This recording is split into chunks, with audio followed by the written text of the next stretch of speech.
شروع اللہ کے نام سے جو بڑا مہربان نہایت رحم والا ہے۔ تارے کی قسم جب غائب ہونے لگے کہ تمہارے رفیق محمد صلی اللہ علیہ وآلہ وسلم نہ رستہ بھولے ہیں نہ بھٹکے ہیں اور نہ خواہش نفس سے منہ سے بات نکالتے ہیں۔ یہ قرآن تو حکم خدا ہے جو ان کی طرف بھیجا جاتا ہے، ان کو نہایت قوت والے نے سکھایا، یعنی جبرائیل طاقتور نے۔ پھر وہ پورے نظر آئے اور وہ آسمان کے اونچے کنارے میں تھے، پھر قریب ہوئے اور آگے بڑھے تو 2 کمان کے فاصلے پر یا اس سے بھی کم۔ پھر خدا نے اپنے بندے کی طرف جو بھیجا سو بھیجا۔ جو کچھ انہوں نے دیکھا ان کے دل نے اس کو جھوٹ نہ جانا۔ کیا جو کچھ وہ دیکھتے ہیں تم اس میں ان سے جھگڑتے ہو؟ اور انہوں نے اس کو ایک اور بار بھی دیکھا ہے، پرلی حد کی بیری کے پاس، اسی کے پاس رہنے کی بہشت ہے، جبکہ اس بیری پر چھا رہا تھا جو چھا رہا تھا۔ ان کی آنکھ نہ تو اور طرف مائل ہوئی اور نہ حد سے آگے بڑھی۔ انہوں نے اپنے پروردگار کی قدرت کی کتنی ہی بڑی بڑی نشانیاں دیکھیں۔ بھلا تم لوگوں نے لات اور عزا کو دیکھا اور تیسرے منات کو کہ یہ بت کہیں خدا ہو سکتے ہیں؟ مشرکو، کیا تمہارے لیے تو بیٹے اور خدا کے لیے بیٹیاں؟ یہ تقسیم تو بہت بے انصافی کی ہے۔ وہ تو صرف نام ہی نام ہیں جو تم نے اور تمہارے باپ دادا نے گھڑ لیے ہیں، خدا نے تو ان کی کوئی سند نازل نہیں کی۔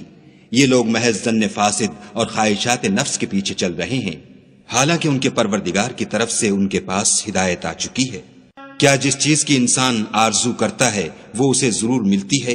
آخرت اور دنیا تو خدا ہی کے ہاتھ میں ہے، اور آسمانوں میں بہت سے فرشتے ہیں جن کی سفارش کچھ بھی فائدہ نہیں دیتی مگر اس وقت کہ خدا جس کے لیے چاہے اجازت بخشے اور سفارش پسند کرے۔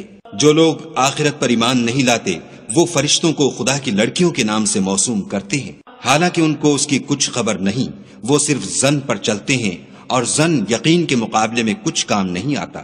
تو جو ہماری یاد سے روگردانی کرے اور صرف دنیا ہی کی زندگی کا خواہاں ہو اس سے تم بھی منہ پھیر لو۔ ان کے علم کی یہی انتہا ہے۔ تمہارا پروردگار اس کو بھی خوب جانتا ہے جو اس کے رستے سے بھٹک گیا، اور اس سے بھی خوب واقف ہے جو رستے پر چلا۔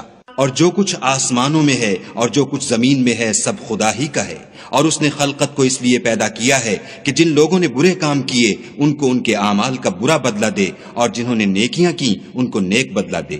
جو صغیرہ گناہوں کے سوا بڑے بڑے گناہوں اور بے حیائی کی باتوں سے اجتناب کرتے ہیں، بے شک تمہارا پروردگار بڑی بخشش والا ہے۔ وہ تم کو خوب جانتا ہے جب اس نے تم کو مٹی سے پیدا کیا، اور جب تم اپنی ماؤں کے پیٹ میں بچے تھے تو اپنے آپ کو پاک صاف نہ جتاؤ۔ جو پرہیزگار ہے وہ اس سے خوب واقف ہے۔ بھلا تم نے اس شخص کو دیکھا جس نے منہ پھیر لیا اور تھوڑا سا دیا پھر ہاتھ روک لیا؟ کیا اس کے پاس غیب کا علم ہے کہ وہ اسے دیکھ رہا ہے؟ کیا جو باتیں موسیٰ کے صحیفوں میں ہیں ان کی اس کو خبر نہیں پہنچی؟ اور ابراہیم کی جنہوں نے حق اطاعت اور رسالت پورا کیا، وہ یہ کہ کوئی شخص دوسرے کے گناہ کا بوجھ نہیں اٹھائے گا، اور یہ کہ انسان کو وہی ملتا ہے جس کی وہ کوشش کرتا ہے، اور یہ کہ اس کی کوشش دیکھی جائے گی، پھر اس کو اس کا پورا پورا بدلہ دیا جائے گا، اور یہ کہ تمہارے پروردگار ہی کے پاس پہنچنا ہے، اور یہ کہ وہ ہنساتا اور رلاتا ہے، اور یہ کہ وہی مارتا اور جلاتا ہے، اور یہ کہ وہی نر اور مادہ 2 قسم کے حیوان پیدا کرتا ہے، یعنی نطفے سے جو رحم میں ڈالا جاتا ہے، اور یہ کہ قیامت کو اسی پر دوبارہ اٹھانا لازم ہے، اور یہ کہ وہی دولت مند بناتا اور مفلس کرتا ہے، اور یہ کہ وہی شعرا کا مالک ہے، اور یہ کہ اسی نے عاد اول کو ہلاک کر ڈالا، اور سمود کو بھی غرض کسی کو باقی نہ چھوڑا، اور ان سے پہلے قوم نوح کو بھی۔